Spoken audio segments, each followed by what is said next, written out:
Programang ito ay rated SPG. Striktong patnubay at gabay ng magulang ang kailangan. Maaaring may masiselang tema, lengguwahe, karahasan, sexual, horror o droga na hindi angkop sa mga bata.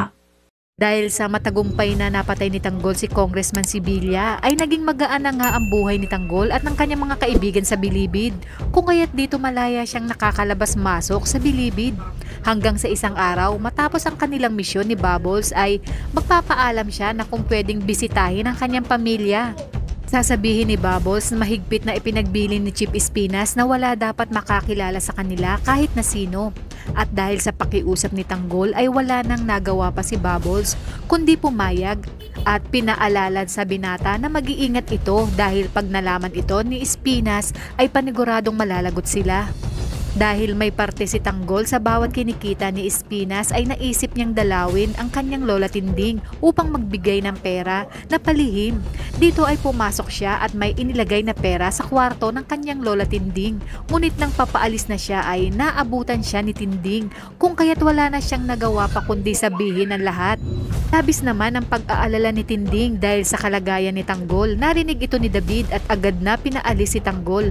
Nagulat si David kung bakit nakalabas si Tanggol. Agad niyang tatawagan si Olga upang sabihin na nakalabas si Tanggol. Buong akala niya ay wala nang balakid sa kanya sa pagkamkam ng kayamanan ni Ramon. Ngunit nabahala siya nang makita si Tanggol.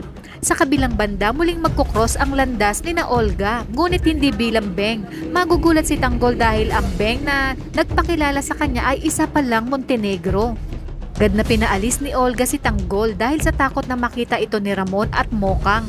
Nangako itong tutulungan siyang maibalik sa kanya si Mokang, kaya naman agad na umalis si Tanggol.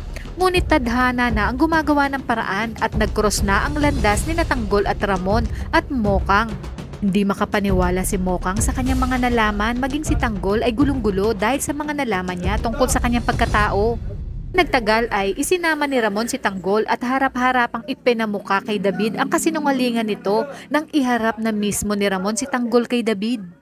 Planuhan na ito ni Olga at agad siyang naghugas kamay. Sinabi niya na wala siyang alam, sabay kalabit sa baril upang tapusin si David. Sa inyong palagay, paniniwalaan kaya ni Ramon si Olga sa kanyang panibagong kasinungalingan?